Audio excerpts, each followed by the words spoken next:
3, 2, 1.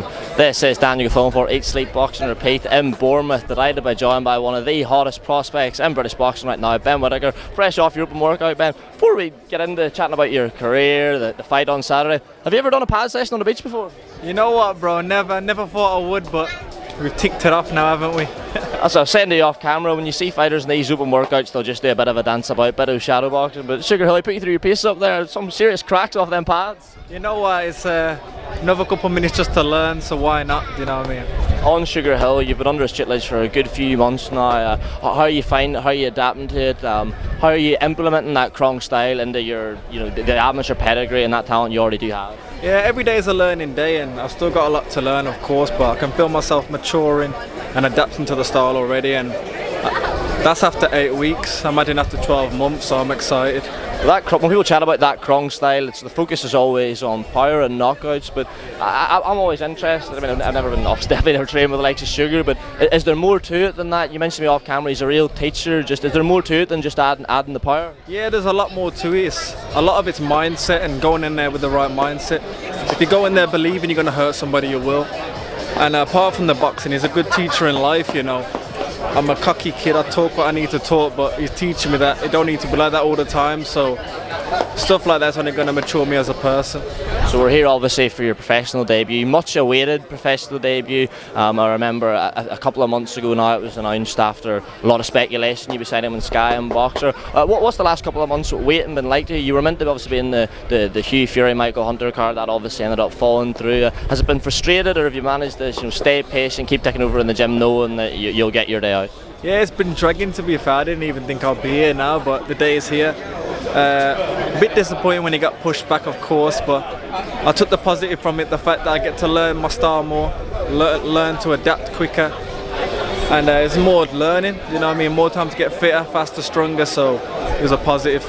Obviously there's a lot of hype around you, about your career. I can't really remember an amateur with this much hype coming into the early stage of professional career. How have you found that? Obviously you'll be used to a certain amount of attention in the amateurs, but it's a different kettle of fish when you turn pro. Obviously major broadcasting superpower and Sky Sports behind you.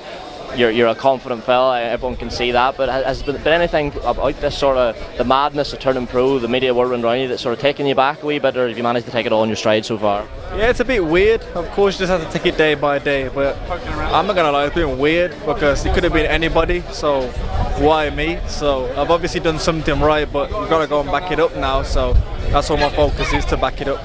A word on Saturday night there, you're in your opponent.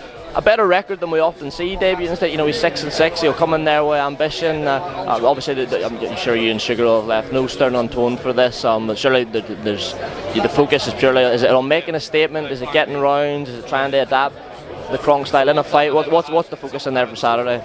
The focus, of course, is to win no matter what, but do it in style. I want to get a few rounds just for the simple fact.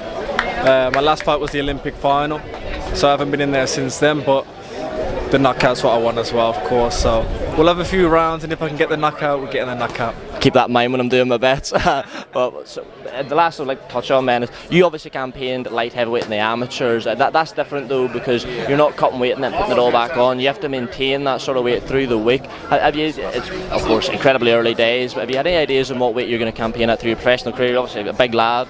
Yeah, so I'm campaigning at this fight at light heavy. I'm coming at championship weight because I met the weight quite easy. But it's one of those. I could make 168, but if I make 168, how long could I hold it for? Where I'm a big light heavy.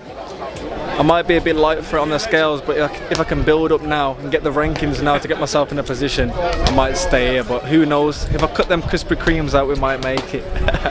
With the standout amateurs, decorated amateurs, we always just want to see them move at a rapid pace. We've no patience as boxing fans. Seen you put out on Twitter the other day, people are never done asking you about what pace you're going to move at, so I'm going to ask you again. You said you're going to move at a reasonable pace, but no rush. But so tell me, what does the next 12 to 18 months look like for you in terms of the progression of your career? What sort of level would you ideally like to be fighting at this time next year? If you ask me, I'd fight anybody, of course, but the business side of this game, you've got to move correctly.